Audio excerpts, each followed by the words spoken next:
Welcome to SVG-TV News for Friday, May 19th, 2017. I am Jennifer Richardson with the details. After 3 days of intense deliberations, the curtains came down last evening on the United Nations Caribbean Regional Decolonization Seminar with a cocktail reception at the official residence of the Prime Minister. As we hear in this report from Sharon Garwe, who attended the event, attempts were made to unify the delegates who got a taste of Vincy Mas, one of SVG's premier festivals.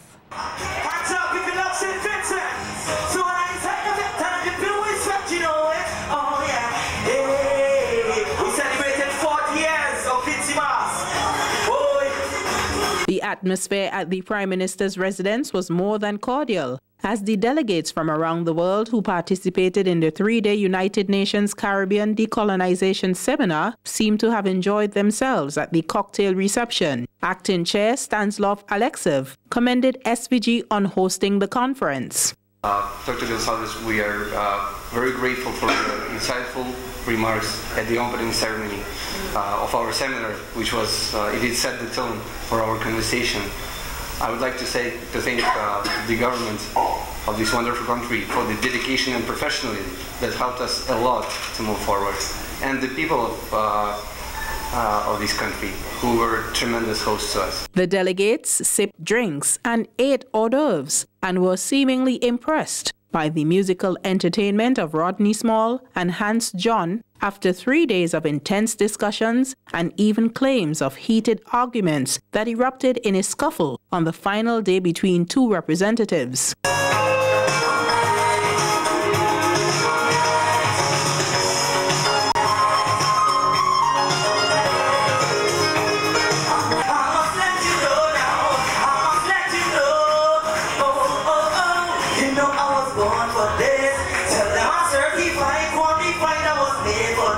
The delegates got a taste of Vincy Mas when masqueraders of High Voltage Mas tent displayed their politically themed costumes under their presentation for 2017, This is Politics.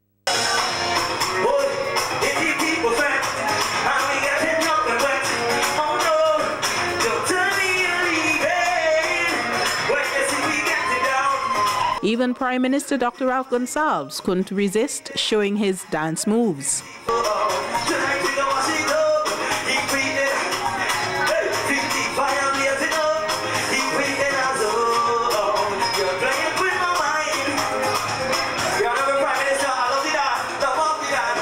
Sharon Garwe reporting for SVG Television News.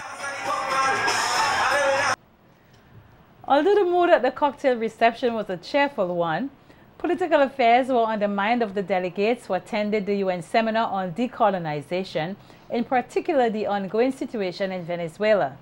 Minister Counselor to the United Nations for Venezuela, Douglas Acia Vivas, who read a statement from Chairman of the Special Committee and Permanent Representative of Venezuela to the United Nations, Rafael Diaro Ramirez Carreno, revealed that an attempt was made to take Venezuela on the UN Security Council. He said that this was a total failure, as not only the opposition but other countries tried to interfere in Venezuela's internal affairs.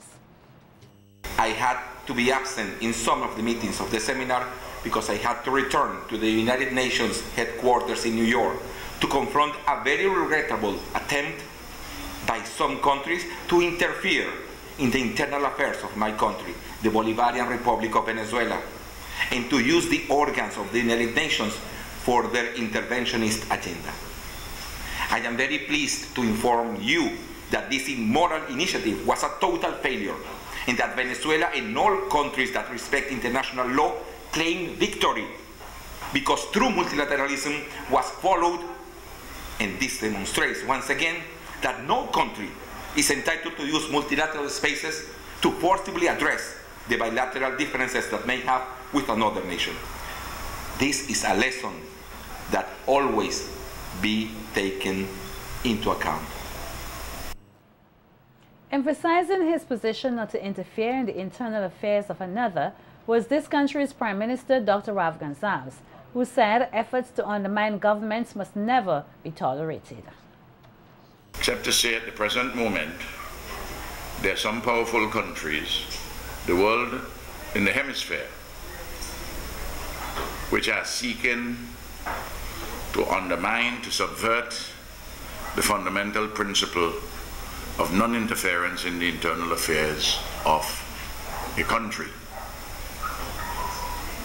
And that is why the efforts to interfere and subvert and to go for regime change in the Bolivarian Republic of Venezuela, that such efforts meet with our very strong resistance. And I want to reaffirm that before this body. Dr. Gonsalves also accused other countries with lofty principles of camouflaging their real intentions under the guise that the people in Venezuela are starving and lining up for food. He noted that even the United States has some 50 million people on the breadline who have to eat at soup kitchens. I have read that in Venezuela, the reason for interference is because you have people lining up for food. Whether that is true or not, I've never understood that you can intervene in a country because people are lining up at the supermarket or at the soup kitchen for food. That's a novel proposition. If that were the case, we will intervene in the United States of America because they do have soup kitchens and poor people line up for food in the United States of America, about 50 million, which is more than the population of Venezuela. I'm not making a point against the United States of America. I'm simply making an observation that you have 50 million persons who live below the poverty line in the United States, and you have a lot of soup kitchens. In this country, the Salvation Army runs a soup kitchen at lunchtime for persons among the urban poor, the indigent, children especially. It means that therefore you will interfere in the internal affairs of St. Vincent and the Grenadines. With the unrest in the Bolivarian Republic of Venezuela on the world radar, the ambassador of Venezuela here in SVG, Yuri Pimentel, is making an effort to ensure that the local media gets his administration's perspective of what is taking place in the Spanish-speaking country. At a media conference on Thursday, Ambassador Pimentel blamed the opposition in Venezuela for causing the unrest in an attempt to destabilize the country.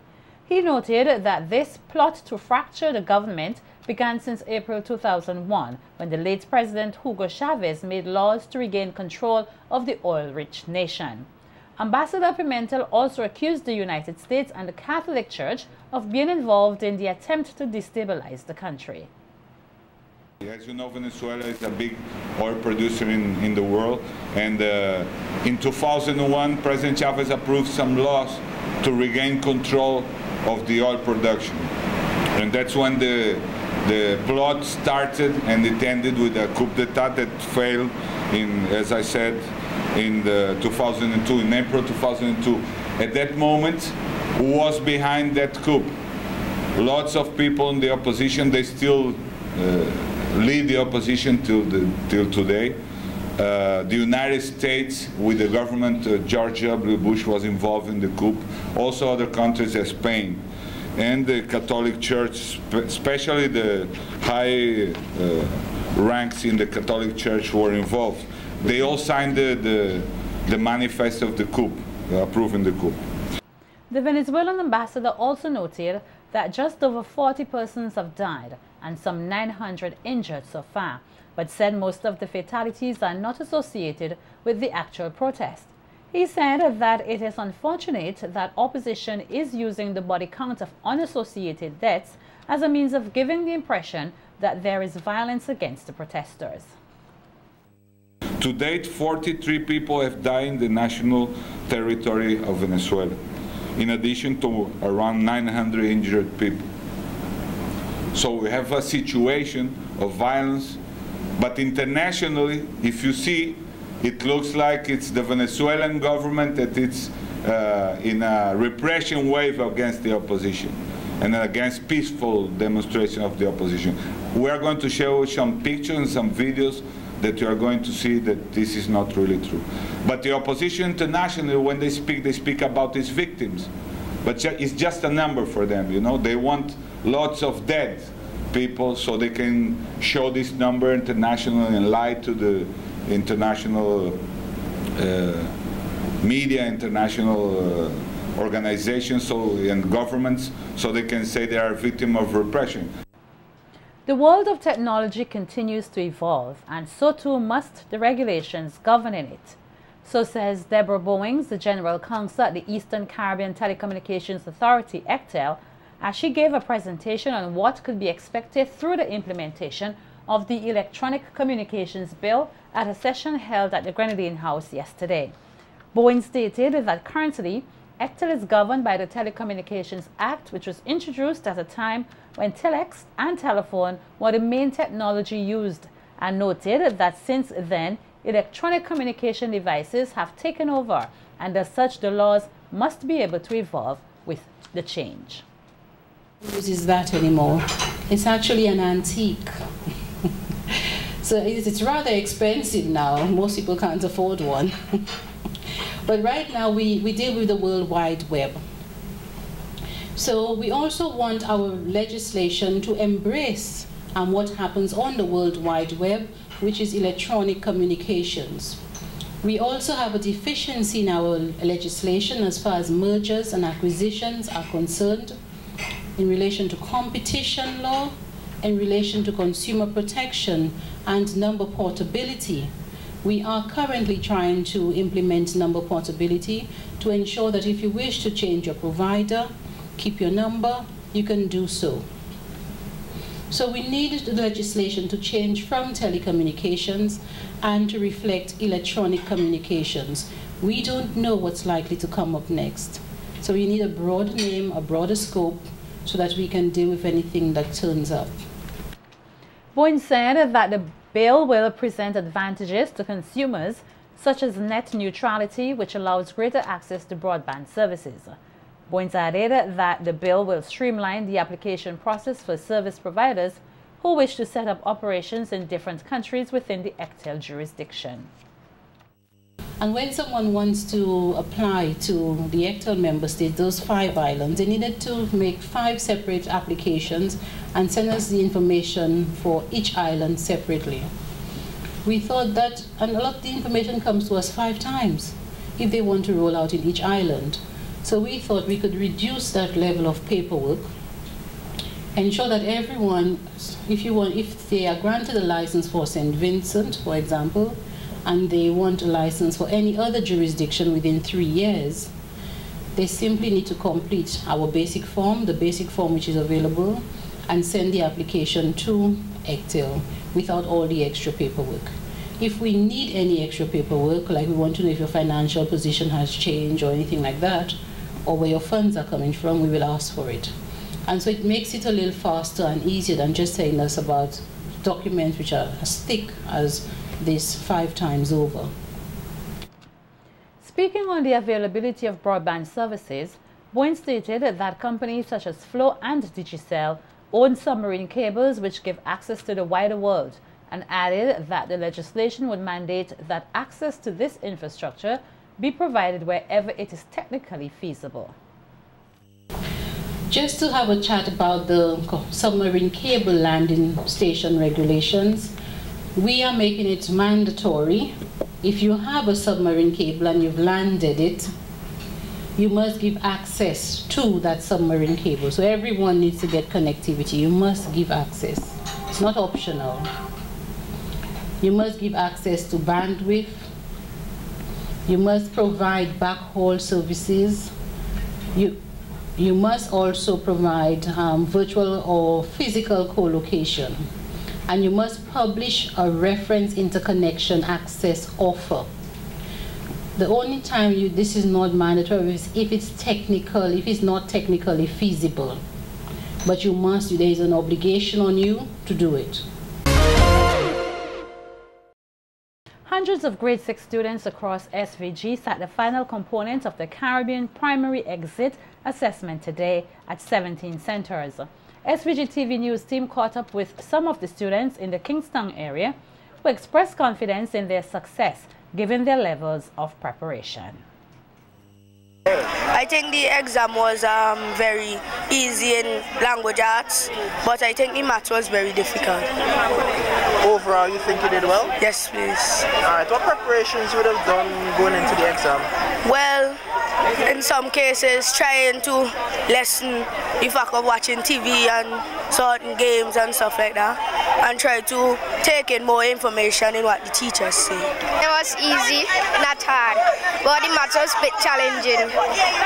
It was good, it was easy, but it was kind of challenging, but I did it. Well, it was good, it was easy, nothing was that challenging, it was good. And looking forward for the last one, which is science. So I'm just trusting God that I will pass and I will go into grammar school. It was a little bit of challenge, but I think I did it. Okay, what preparations you would have done before coming to the exam?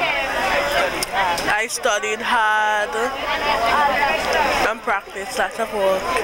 Well, the testing kind of easy. I have plenty of confidence in myself and I was able to pass. Our news team also caught up with many parents who were just as confident as the students. Well, she prepared herself well. I gave her extra lessons after school, so everything is up to God after that. I'm confident she did her best. It's my grandson and I'm very proud of him and hope he do good in the future of his life. All you have to do is just put your trust in the Almighty and he will get you. Well, he has a lot of potential. I've been hearing that from all of the teachers throughout the term, so I am very confident that he will do his best. Well, I know he told us since last week he was ready, so I am confident that he will do great. I know he said the English was easy. I know he's an English guy, so I know definitely he will perform. So I have that confidence in him as a mom. And I've been there, I've been really working with him, so I know this is his day for him to perform, and I know he will do that. I think my son will do very well. He has been preparing for the CPA, the assignments. I make sure that I went to the schools and find out his results, how is he doing, the preparation. So from the parent standpoint, I think he's going to do well. From the son standpoint, he's confident as well.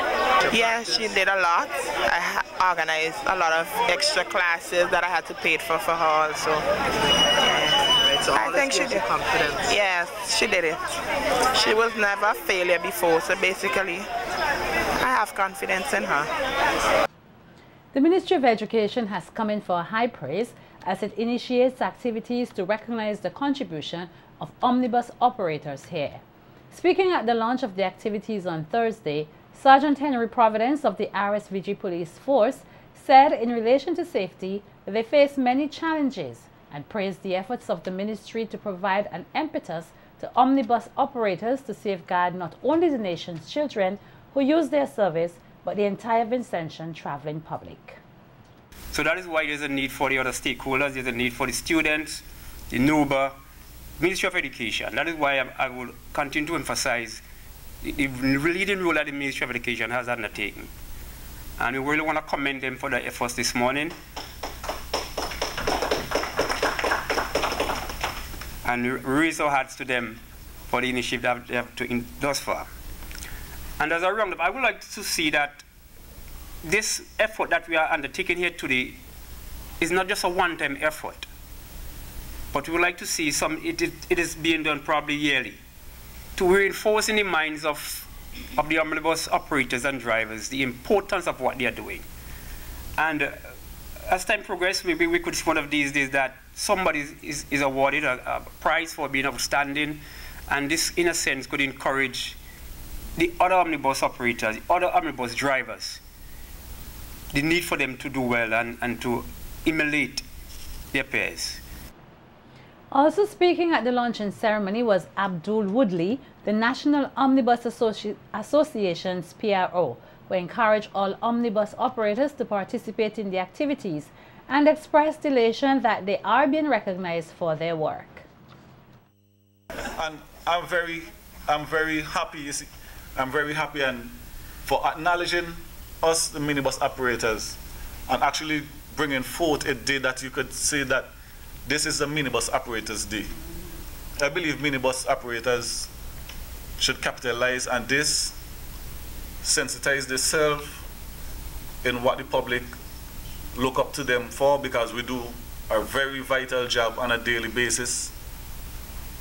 And I think that all the operators should come forth, capitalize. As I say, when you come into the stops and that this date, the 25th, listen to what the pastors, the police officers, you share ideas, you talk about your weaknesses, how you can get help, and let us see how we could move forward from this day on. The women of the Roman Catholic Church will be holding a conference this Sunday, May 21st, at the Murray Heights Hotel under the theme, Empowering Women to be Assertive. According to one of the coordinators, Juliet Martin, this is the second year the event is taking place, and it aims to have women of faith re-energized. Martin noted that the featured speaker will be Julie Marie Peters, a marriage and family therapist from Trinidad and Tobago. The Catholic Women's Conference coordinator also noted that Mass can be taken and lunch will be provided at the event, which begins at 9 a.m. and concludes at 4 p.m. For women, this was Mother's Day in May, and it's also the month of Mary, and we recognize how important Mary is to the life of all of us. Basically, she brought forward the Redeemer, and we just thought it's important that our women have some time to share with one another, to rejuvenate themselves. The theme is Empowering Women to be Assertive. Our guest speaker will be Sister Julie Peters from Trinidad and Tobago. She is a marriage and family therapist, and she will be here with us this weekend. The cost is $50 per person. It's an all-day affair. For those women who think that they will not be going to Mass, we'll be celebrating Mass. Also, Bishop Gerard County will be the chief celebrant. You have your lunch as usual. You have praise and worship. You have a chance to interact with one another after the featured speaker's address. Martin encouraged non-Catholic women to also attend the conference, which she said will teach women how to become more proactive. We just want to tell women that within them they have the power to do anything that they want to do. But sometimes we are so afraid that we tend to hold back. And that is why we're actually having this conference, to give you and show you ways of empowering yourself and to be bold. All are invited, all women are invited. First we were focusing on our Catholic women, but everyone is invited because we're always open.